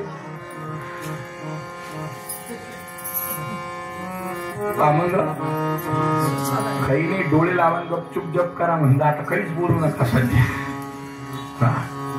तिने एकामध्ये खट खट खट खट 25 कोंबड्या कापल्या की तिने त्या फोडणी दिलेल्या पाण्यात टाकल्या. माधवरावने लावलं उपरणं तोंडाला. काय करायचं आता? काहीच नाही म्हणलं. आता ग्राम दत्ता म्हणलं ते भगवे बसलेले होते, तुम्ही त्यांना हाकलून दिलं, आता हे हिरवे बसले म्हणलं मध्ये, आता काय करायचं म्हणलं. काही नाही, आता काय बघा काय केलं बरं. ती बेगम म्हणतीये हजरत हंडी भरी नाही, ते पातीला काही भरलं नाही. त्यांनी पाहिलं नाही, मुर्गे खतम हो गए. म्हणलं मग बकरे काटो. बकरे कापायला लावले. 6 बकरे कापले. तिने पाहिलं हजरत हंडी भरी नाही. त्यांनी पाहिलं रेडा काटो. रेडा कापला. आता मात्र ह्यांचं थडथड थडथड जप पण पोथीत म्हणलं आता उद्या करू. निघा म्हणले. तेवढ्यात त्या बेगमनी पाहिलं हजरत हंडी भरी नाही. नाही तो जहामर्द काय म्हणला, हे बंबन काटो. आता हे जे बसले होते रामदत्तात्रय बंबन काटो म्हणल्यावर यांनी पळी पेला पोथी सगळं सोडून दिलं. वामनराव पळा पळा म्हणल्यावर वामनराव पडले. एकाचं धोत्र मध्ये सुटलं म्हणलं ते नंतर. अहो धोत्र आणायला जातात तिकडे हंडीत जावं लागेल. पळा. कशाचं धोत्र सोडून दिलं, सगळं सोडून दिलं. जे पळाले आणि हे सगळे पळाले. घाण घाण तोंडावर पडतात. बरं आता जे आशे होते ते सहज पळाले. जे आशे होते धरा म्हणलं, धरा धरून ओढून पळाले. हो ती बेगम बघतीये हजरत बम्मन भाग गए. म्हणलं मग वो जोगी काटो. हे तिघ बसलेले होते ना, दिगंबरा दिगंबरा श्रीपाद वल्लभ दिगंबरा. आता जोगी काटो म्हणल्यावर त्यातले मधले म्हणजे समर्थ तर डोळे लावून बसलेले होते, पण कल्याण आणि उद्धव पाहत होते काय चाललं. त्यांनी पाहिलं जोगी काटो म्हणल्यावर आता त्यांनी पाहिलं पळावर तो महाराज बसलेले. आपण पळून गेलो तर महाराजांना त्रास होईल. किती गुरुवर भक्ती असते. आपण भक्ती या विषयावर बोलत होतो की या कल्याण आणि उद्धव यांनी बघितलं गुरूंच्या चरणावर निष्ठा. पळायचं नाही. काय होईल, जे कोंबड्यांचं झालं बकऱ्यांचं झालं आपलं मुंडकं कापल, बाकी काय होईल. बस डोळे लावून बसले. ती दान दान दान दान दान ती बेगम आली. त्या बेगमने दोन्ही हाताने दोघांच्या जटा धरल्या. जटा धरल्या आणि जटा धरून दोघांच्या जटा एका हातात घेतल्या आणि फरफटत ओढत निघायला लागली. आता कल्याण आणि उद्धव या दोघांना फरफटत ओढणं इतकं सोपं नव्हतं बरं. ते सुद्धा 1200 सूर्यनमस्कार घालायचे. कधी जर सज्जनगडावरती गेलात तर सज्जनगडावरती कल्याण स्वामीच्या हांड्यांनी पाणी भरत होते. ते 2 हांडे, ते 2 रिकामे हांडे उचलायला 10 लोक लागतात. आता ते पाण्याने भरून वरती नेणारा कल्याण आणि तसाच उद्धव यांनी या दोघांना पकडून नेणारी ती कशी, असं विचार करा. एका हाताने फरफटत नेत होती आणि फरफटत आणलं आणलं आणलं. तिने दोन्ही जणांचे मुंडके धरले. सुरा हातामध्ये घेतला. खाटकंदिशी यांच्या मानेहून चालवायचा. तेवढ्यात या दोघांनी पाहिलं अवधूत चिंतन श्री. दोघं म्हणायला लागले दत्तांना भेटायला आलो. ते तर राहिलं कुणीकडे, पण हंडीत जायची वेळ आली. म्हणलं आता जाऊ द्या. डोळे लावून घेतले गच्च. आता बस सुरात चालणार. सुरात चालणार म्हणल्यावरती ते हातातला सुरा मानेहून चालवायच्या त्या तिच्या कृतीने दोघांनी डोळे गच्च लावून घेतले. बस श्रीराम. आता वाटलं की गेलं, संपलं सगळं. तेवढ्यात तिने दणकन दोघांना फेकलं बाजूला. फेकलं, दन दन दन पडले आणि डोळे उघडले त्या दोघांनी की अरे आपल्याला तिने सोडलं का काय केलं. डोळे उघडले, पाहिलं मागे वळून तर तिथे नाती बेगम होती. नातीचा तो हजरत नवरा होता. तिथे कोण होत, तीन शिरे सहा हात दया माझा दंड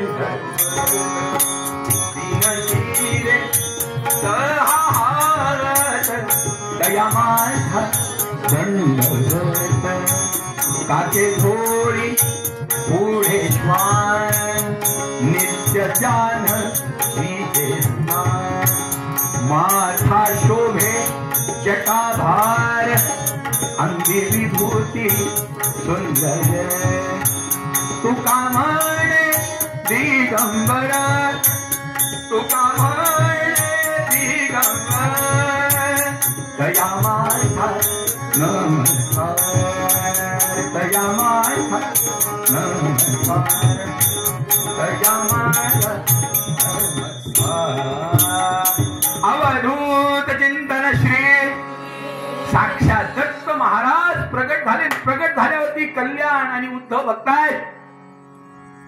त्यांनी दत्त महाराजांकडे नाही आधी आपल्या महाराजांकडे धाव घेतली आणि जाऊन समर्थांना इथं महाराज महाराज महाराज उठा. साक्षात दत्त महाराज आलेत. समर्थांनी डोळे उघडले आणि डोळे उघडून समर्थांची स्वारी आली आहे समोर. काषाय वस्त्रो करदंडधारी कमंडलुम पद्मकरे त्या सगळ्या आयुधांनी युक्त दत्त महाराज 3 शिरे 6 हात प्रगट झाले. तिघांनी येऊन नमस्कार केला आणि ती जी बेगम होती ना ती दुसरी कोणी नाही तर साक्षात पाठीमागे उभे असलेली गाय.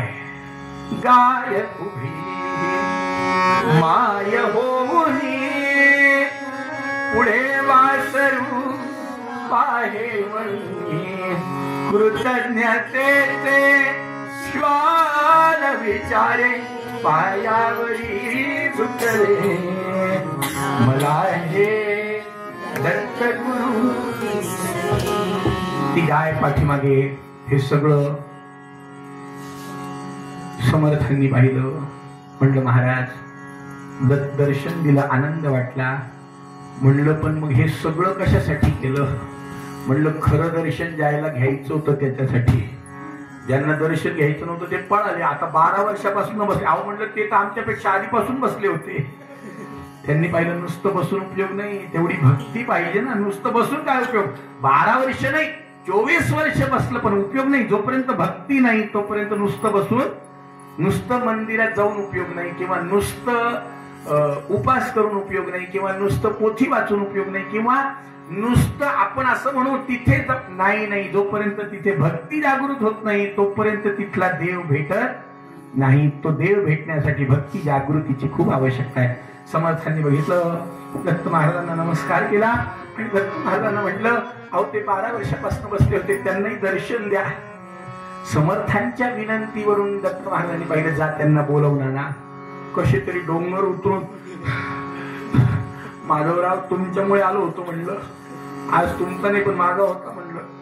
तुम्हाला माझ्या बायकोनी विचारलं असतं हे कुठे तर काय सांगितलं असतं. म्हणलं सांगितलं असतं. आता काय सांगितलं असतं. म्हणलं माझी बायको म्हणत होती जाऊ नका याच्यामुळेच. यांच्या गप्पा चालल्या तेवढ्यात वरतून कल्याण आणि उद्धवानी पाहिलं ओ महाराज ओ महाराज वरती दत्त महाराज आले चला. त्यांनी पाहिलं वामनराव पळा हे आपल्याला खोटं बोलायला आले नेतील पकडून आणि वरती नेऊन पुन्हा जर का वरती. म्हणलं हे पळायला लागले. त्या दोघांनी धरून पकडले वरती. दत्त म्हणलं आम्हाला नाही दर्शन घ्यायचं तुम्हीच घ्या. अहो म्हणलं खरंच दत्त महाराज आले. यांना बळलं मी ओढून आणलं. दत्त महाराजांचं दर्शन करवलं. यांनी दर्शन तर केलं. दत्त महाराज तर गुप्त झाले. आणि या ब्राह्मणांनी समर्थांचे पाय धरले आणि समर्थांचे पाय धरून माफी मागितली की महाराज क्षमा करा. खरं आम्हाला कळालं नाही तुमचा अधिकार कळाला नाही. आम्ही तुम्हाला ढोंगी म्हणालो एका दिवसात काय दर्शन. पण तुमच्यामुळे आमची 12 वर्षांची तपश्चर्या आज फळाला आली. तुम्ही दत्त महाराज एका क्षणात प्रगट केले. कसं काय केले त्याच्यासाठी काय उपाय. त्यांनी पाहिलं काहीच नाही. देव भक्तासाठी लगेच प्रगट होतो पण त्याच्यासाठी भक्ताच्या अंतःकरणात भक्तीची नितांत आवश्यकता आहे. आणि जो भक्ती करतो त्याच्या जीवनामध्ये निश्चितच फलप्राप्ती होती. आणि आपण जी नंदीपुरांनी भक्ती केली त्या भक्तीचा प्रसाद म्हणून आज 12-14 पिढ्यापर्यंतचा काळ जो उलटलाय त्यांच्या आता किती 11वी पिढी 15वी पिढी आहे 15व्या पिढीपर्यंत आज दत्त महाराजांची सेवा करायला मिळतीये. हा कशाचा परिणाम आहे? हा त्यांच्या एकनिष्ठेचा परिणाम आहे. आज दत्त महाराजांच्या श्रीपाद स्वामी वल्लभ स्वामी श्रीपाद वल्लभ स्वामी नृसिंह सरस्वती स्वामी हा जेव्हा दत्त अवतार हे होऊन गेले यांच्या चरणाशी ज्यांनी ज्यांनी निष्ठा ठेवली त्या सगळ्यांचं कल्याण आज त्यांच्या पिढ्यानं पिढ्या या सेवेमध्ये. आणि बरं नुसत्या या पिढ्या सेवा करतात का? नाही. लक्षात ठेवायचं संतांचं एक धोरण आहे. नंदीबुवांनी स्वतः तर भक्ती केली वंशजांना तर भक्ती करायला लावलीच अजूनही वंशज भक्ती करतात पण तुमच्या माझ्या सारख्यांकडून सुद्धा ते आज भक्ती करून घेतात है ना. तुमच्या माझ्या सारख्यांकडून एक निष्ठेने कसं का होईना 7 दिवसात या 7 दिवसात 1 दिवस या 4 तास या सेवा करा आणि सेवा करून जीवनाचं कृतार्थता साधून घ्या. ही कृतार्थता साधायची तर ही भक्तीमध्ये आहे आणि त्या भक्तीची ताकद इतकी आहे की पिढ्यानं पिढ्या लक्षात ठेवायचं नुसता एकटा नाही तर त्याची इतकी ताकद आहे. अहो पिढ्यानं पिढ्या प्रॉपर्टी राहील की नाही माहिती नाही पिढ्यानं पिढ्या शेत जमिनी राहतील की नाही माहिती नाही पण पिढ्यानं पिढ्या भक्ती मात्र राहू शकते आणि ज्ञान राहू शकतं आणि वैराग्य राहू शकतं. हे नंदीबुवांनी जे दत्त महाराजांच्या चरणी भक्तीने समर्पण केलं ती आज त्यांची पिढी करते. तुमच्या माझ्याकडून अशीच भक्ती व्हावी अशी दत्त महाराजांना प्रार्थना करू आणि समर्थांना जी अपेक्षित भक्ती आहे ती भक्ती करू आणि ती भक्ती करून आपलं जीवन कृतार्थ करू. झालेली सेवा दत्त महाराजांच्या चरणी जगदंबा भवानीच्या चरणी समर्पण करू आणि जाता जाता समर्थांचा तोच उपदेश ऐकू. समर्थ तुम्हाला मला काय सांगतात बाकी काही करू नका. काय करा? धन्य तो संसारी हरी भक्ती करी धन्य तो संसारी हरी भक्ती दयाचा कैवारी देवरायण देवराणा देव राणा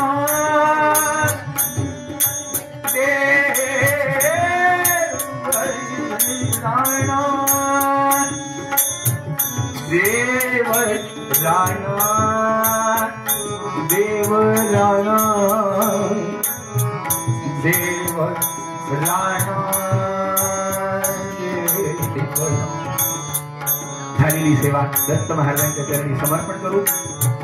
गेल्या 3 वर्षांपासून दत्त महाराजांची सेवा करण्याचा योग येतोय. असाच दत्त महाराजांच्या कृपेने श्वासामध्ये श्वास आहे तोपर्यंत आणि या देहामध्ये प्राण आहे तोपर्यंत अखंड सेवा करून घेण्याचा व्रताचा आमचा नक्कीच जो आमचा मानस आहे हा मानस त्यांनी पूर्ण करून घ्यावा आणि अखंड सेवा दत्त महाराजांची करून घ्यावी ही प्रार्थना दत्त महाराजांच्या चरणी करू. ही कीर्तन सेवा उत्तम पार पाडण्यासाठी सगळ्यात पहिल्यांदी हे जे अंबुलगे परिवार आहे या सगळ्या परिवाराचं मनापासून आभार. कीर्तन श्रोत्यांशिवाय पूर्ण होऊ शकत नाही. आपण श्रोते सगळे एकनिष्ठेने बसतात म्हणून आपले आभार.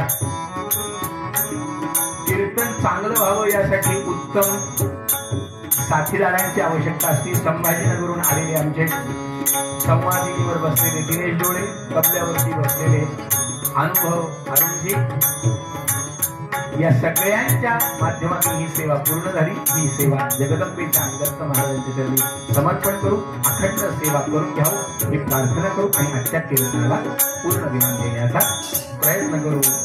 धन्य तो संसारी हरी भक्ती हरी भक्ती हरी भक्ती.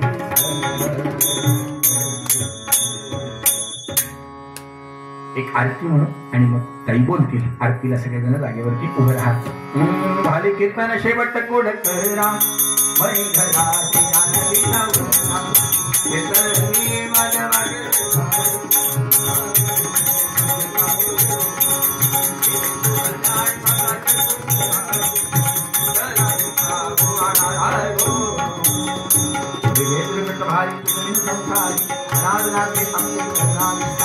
भारी भारी जन्म मरणाचे हारी पडलो आता जय देवी महिषासुरमर्दिनी सुरवरेश्वर वरदे तारकमणि भवनी भवनी पाहतात ऐसे नाही चारी श्रमले परंतु न बोलिता साहिल वार पडता पडले प्रवाही ते तो भक्ताला पावसी लवलाही जय देवी महिषासुरमर्दिनी सुरवरेश्वर वरदे तारकमणि प्रसन्नवदने प्रसन्न होसी विलासा क्लेशापासून सोडी तोडी भवभाषा अंधेतुल वाचून कोण पुरविलाशा नरहरपल्लीन झाला पदपंत विदेशा जय देवी महिषासुरमर्दिनी सुरवरेश्वर वरदे तारकमणि झाली नृपांगण भंगी नजर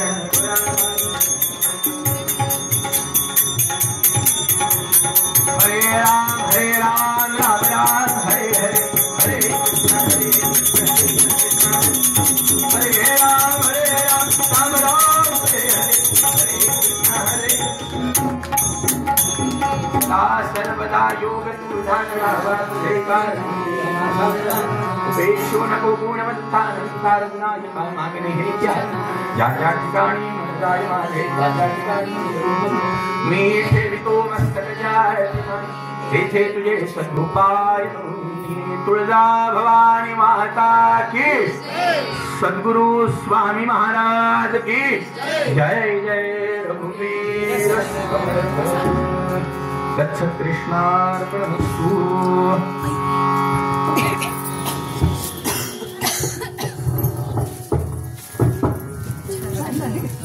कवयित्री माधुरी आनंदी पुराणे यांनी लिहिलेल्या आणि संपादित केलेला एक कविता संग्रह आहे ज्याचं नाव आहे कविता पिढ्या पिढ्यांची.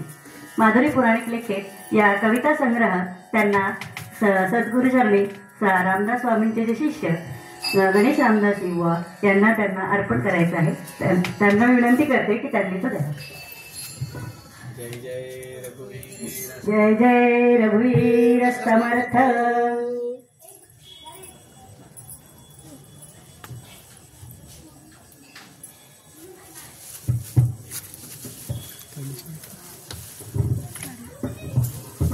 खुर्ची